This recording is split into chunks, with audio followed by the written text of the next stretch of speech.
James, many congratulations. Your third UK Open, TV titles over 3 decades. I can see the smile on your face. You must be one of the happiest men around right now. Very, very, very, very happy. Very happy. Just sum up the emotions, how you're feeling. Do they still feel the same winning? Does it still feel the same as what it did? Amplified. I'm so happy. Early days, when I won 2, 3, 4 titles, I didn't realise how lucky I was. Bit of a egotistic prat, but now I savour the moment now, and it's like I say, I've won TV titles over 3 decades. That speaks volumes, in my opinion. 100% it does. I remember last year, something that you said to us that stuck with me. You said you were fed up of seeing worse players than you win TV titles. Have you gone away and put some real hard yards in to get back to this? No. I've just become a little bit more pig-headed, a little bit more stubborn.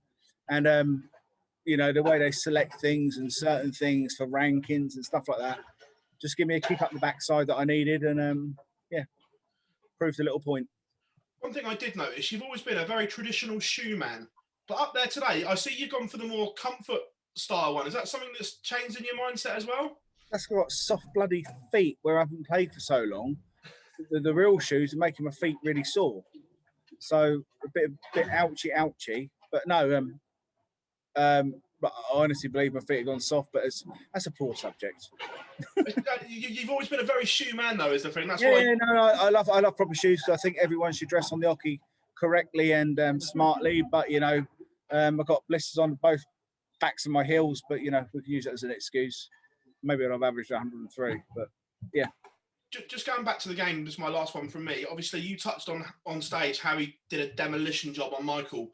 Were you paying any attention to that game? I mean, were you thinking, can he keep this up in the final?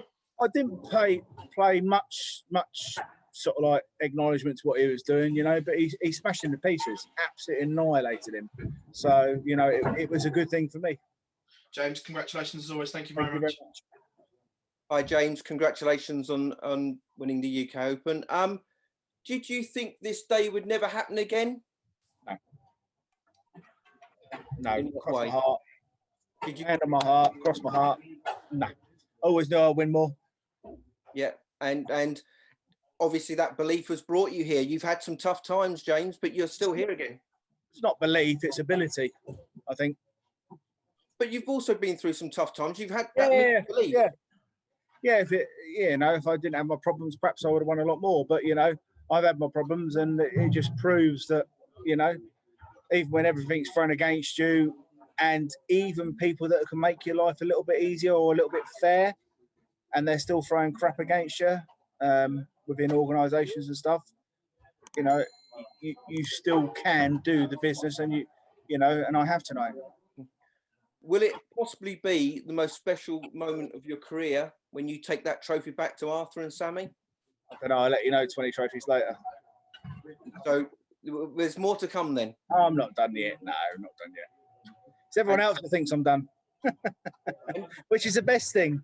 Yeah. And just finally for me, do you feel that we're in a new era of parity in darts? You've come through the Phil Taylor era, the Michael Van Gerwen era. Do you feel this is an opportunity for someone to fill that vacuum now that they're off colour a bit? No, I've beaten both of them. I've won major titles with both of them. So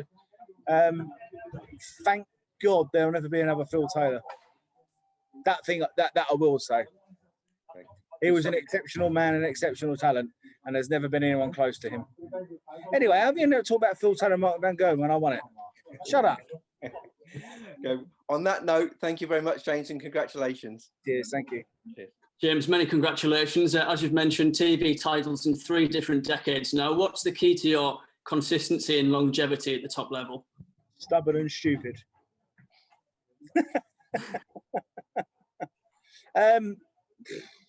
I need to earn money, to secure my son's future.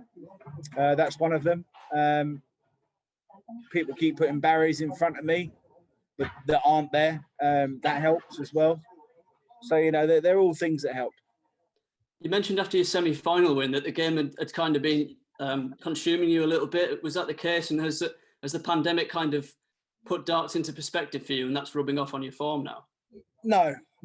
I don't think the game's consumed me. I think I've consumed myself in the game.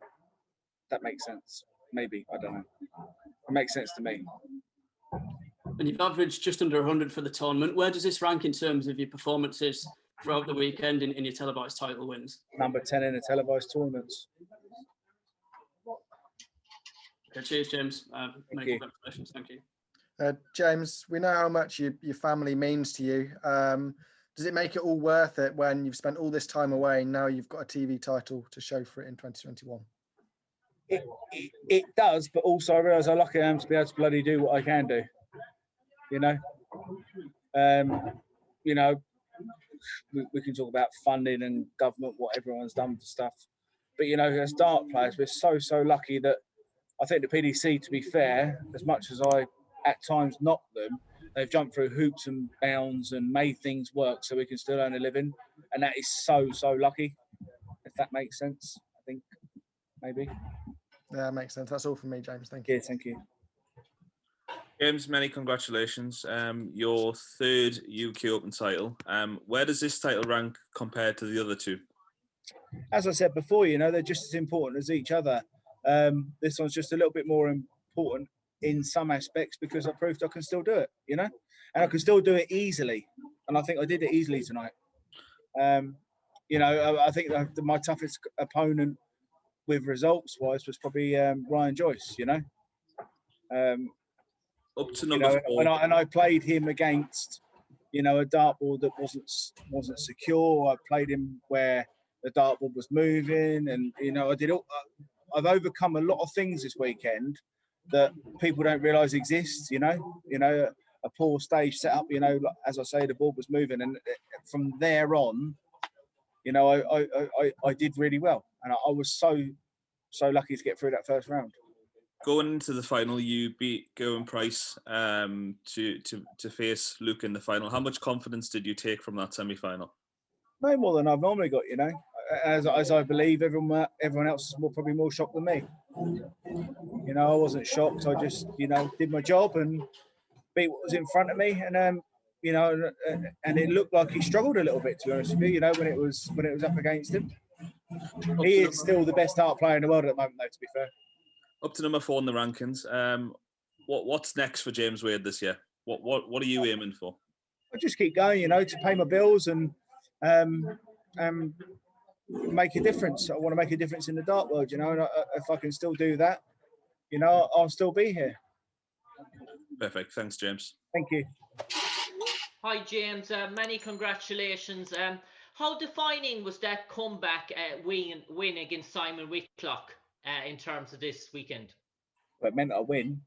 But no, it was all good, I was fortunate enough to stay in the game, and the 147 was massive, I liked it, he didn't like it, Yeah, and I suppose, James, in terms of the semi-final and the final, you were out of the blocks like a bullet, as the saying goes, in terms of those quick starts. And it meant that you were putting the pressure on your opponent straight away. And was that, I know it was great darts, but strategically, did you feel that you were squeezing them by the throat?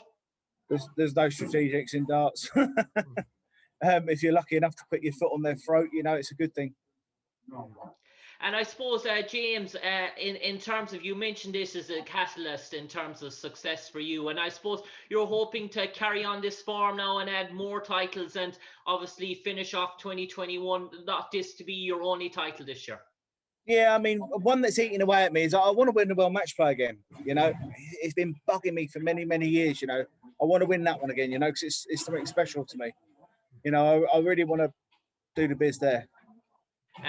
James, many congratulations and a deserving champion. Thank you. All right. Hi, James. Congrats on winning the UK Open. Not least, sorry. Oh. Yeah, was this the best way to show the world of darts that, James Wade should not be forgotten about? What I just did, win. That's the best way. That's the best way in darts. Win and poke it up them all.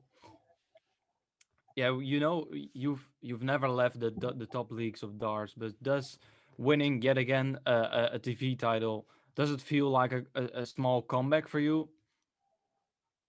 No, it never feels like a comeback. So I've never been gone. It's just a reassurance and a point to prove to people that didn't think I could do it. You know, I'm quite a stubborn, silly sod, and more people tell me I can't do it, the more I will do it. You know, I should have won like 2 TV tournaments back end of last year. You know, but I didn't play very well, and I let myself down. But this time I wasn't going to let myself down. You know. Mm-hmm. You showed the world you are capable again to do it. You played against someone who played his first TV final, at least on the senior level, Luke Humphries. I was playing against him and you know, being part of his first experience in such an important final for him as well. I guess I'm quite lucky, you know, because it was his first TV title to have a chance at. But you know, I was professional and I got my job done, and I hit him hard, and you know, I was fortunate enough I come off the winner. Thanks, James, and congrats Thank you again, very and much. good luck Thank you. this season. Thank you.